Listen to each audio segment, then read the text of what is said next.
What are the key signs for you to know that you are choosing the wrong agent? I'm going to be showcasing the red flags that every homeowner needs to know, but it's not all doom and gloom. I will also be saying my green flags and the key signs to a good estate agent. Hi, I'm Georgie and I work for a luxury real estate company and have sold and purchased many properties myself. Throughout this combined experience, I have witnessed what I can only describe as really poor standards and, if I'm going to say it, brainwashing. And I say brainwashing because time after time, people choose an agent that has incredibly low fees, that do an incredibly rubbish job. They don't get the outcome that they desire, and then they move on to an estate agent that will do the exact replica of that. And people put it down to that all estate agents are the same. That is what estate agents have made you believe, and that's because you haven't had the right agent in front of you. So I'm going to make it easy for you. I am going to point out all of the red flags that you need to be looking for as a homeowner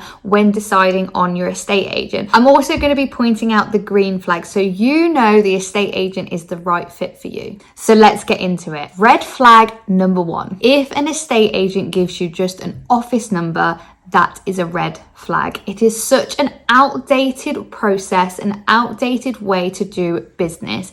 If you have an estate agent that only can be contactable Monday to Friday, 9 to 5, when realistically that's not even the truth, because if you have purchased or sold a property with a high street estate agent that has an office number, you are often taken to somebody in the office, not directly speaking to your estate agent. So you can't even get hold of them in those working hours. It is not a good way to do business. So on the reverse of that, the green flag is that an estate agent will offer you their personal mobile number, or it might be a business mobile number. But everyone can agree now that we work better over text message, WhatsApp, not over email. I have worked with agents that have had a WhatsApp business number, and it is the best way to do business. Remember, this is the biggest asset that you're selling. You should be able to get in contact with the person that is responsible for selling your home in a very flexible time manner. That doesn't mean that an estate agent doesn't have boundaries. They may have children, they also may have families, and they may also have time off. Of course they will. But it's flexible working hours. It's also easier. Everybody uses WhatsApp now. Everybody prefers a text message or even a phone call. Not having a mobile number and just having an office number would be my number 1 red flag. Number 2, and this is something that everybody falls into the trap of, is having an estate agent that promises you a price. Unless they are willing to put money down and buy the house themselves, they do not know the price of your home. When we talk about market value, we are talking about the pool of buyers in the market at this exact time and what they are willing to pay. Also, that's different per buyer. If you get somebody that has to move into that location for something, they might have a higher perceived value than somebody that is not necessarily bothered about that particular house in that particular area. This is why you have different offers. This is why different buyers think differently and have different feedback. So how can an estate agent promise you a price? The green flag is if you have an agent that presents to you a process, okay? You need an agent that says, I can promise you a process, but I can't promise you a price.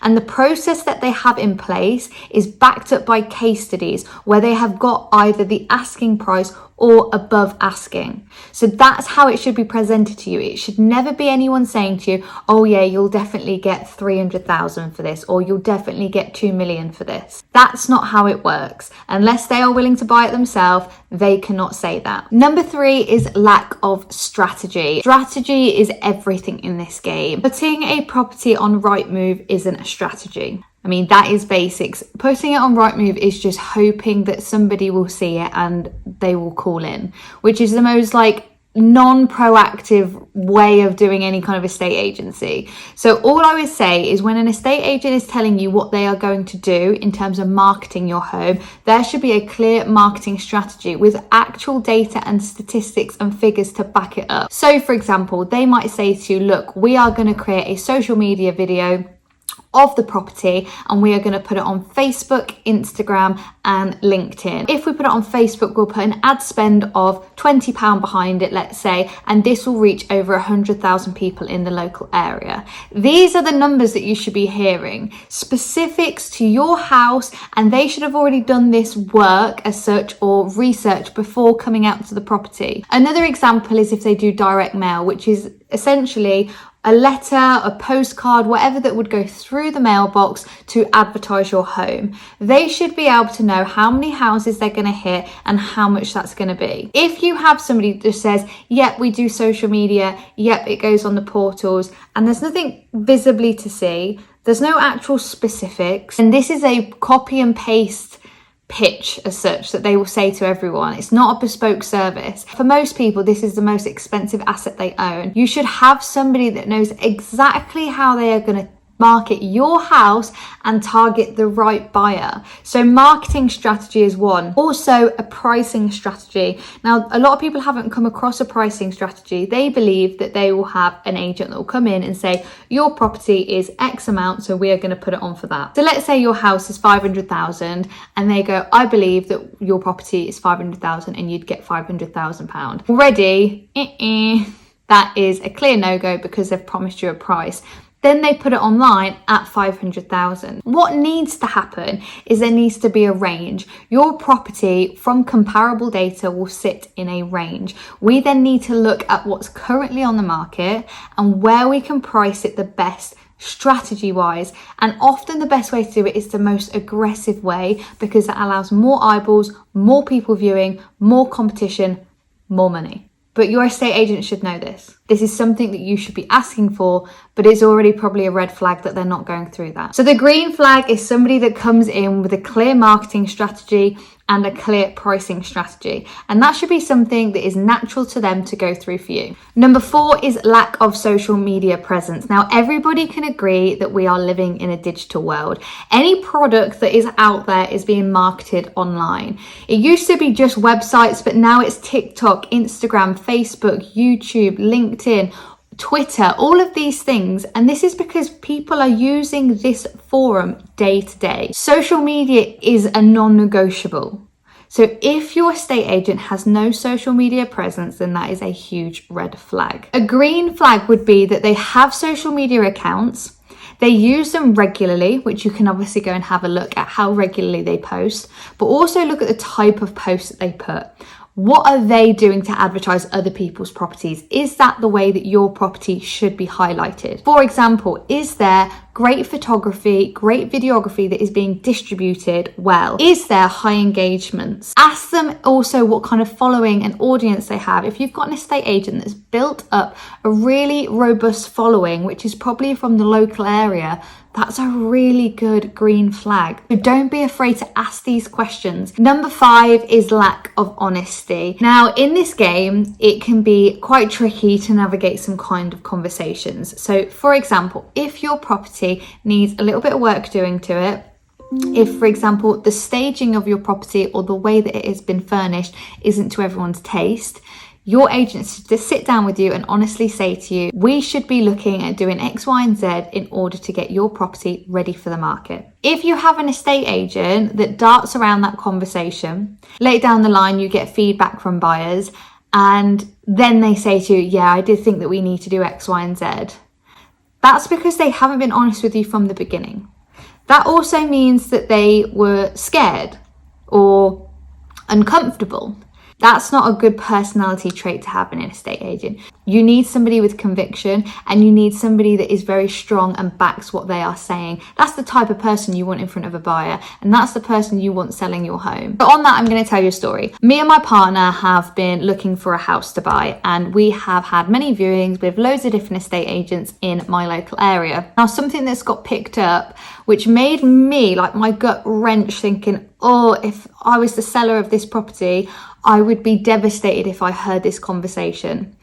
As a buyer, we've looked around a property. We didn't believe the value was where it was presented online. We're not looking to put an offer in where it is online. It was about 50 grand below where we saw value. The estate agent then went to say, yes, he agrees. it should have never been put on for that price, and that the owners won't budge. So then I went on to say, have you had the conversation with them that they should be lowering the price if that's something that he also believes? No, that will just upset them. So then it made me think, the seller has decided that they would like X amount. But the estate agent, although he feels something different, although he's clearly got feedback from buyers, and this property had been sat onto the market for a while, he was just going to let that property sit, continue to do viewings, and not be honest with them. This is what I mean by really poor standards. He should be saying, let's reduce the price, let's go on an offers over strategy.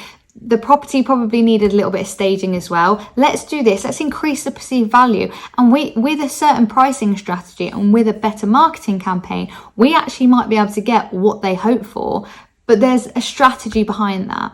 At the moment, he has sat it on, didn't want to have an uncomfortable conversation, and just saw what happened because he wasn't incentivized. And that moves me on to my next point. Now, this isn't a point blank red flag, green flag, but it's something that I've spoken about before, which I think is super important. And it is the self-employed agent versus the employed agent.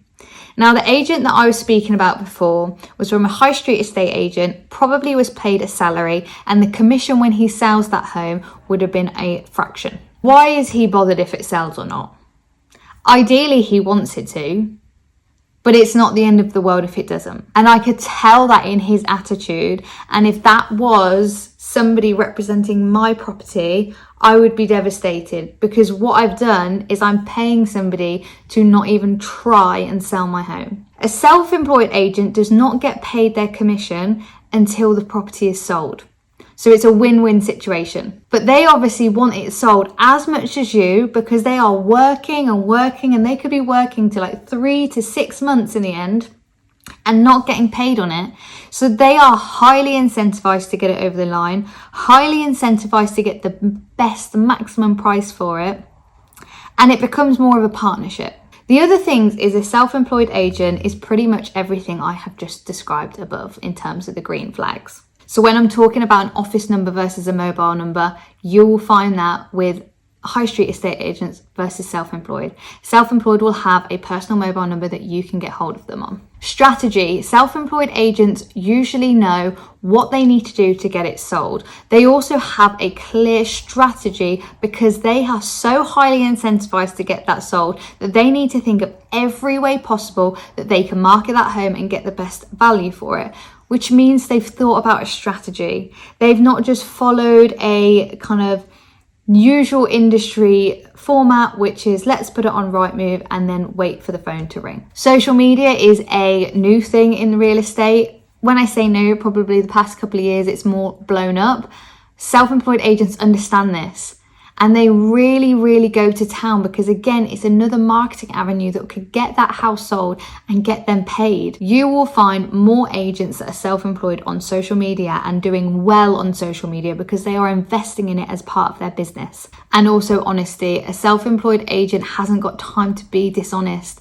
They need to get that property sold and they will tell you exactly how to do it. So if they think that you need to put a lick of paint on the walls, if they believe you need to declutter, if they even believe that you need to stage the whole house and it would be a really good benefit for you, they will tell you. So when you are choosing your agent, please think about all the things that I've run through today. There are red flags, there are green flags, and then there's also things that you just need to take into consideration. Now, the reason I made this video is because I have been going through the sales and purchase process, and I have been witnessing really, really poor standards and just lack of attention to detail, lack of care and effort for their clients. And it really infuriates me because I'm so passionate about this. And anybody that is thinking of selling, anybody that's thinking of buying needs to also be this passionate. Thank you for getting to the end of the video. Make sure you click subscribe if you want to know more things about property, and I'll see you in the next video. Luxury real estate company, because it should come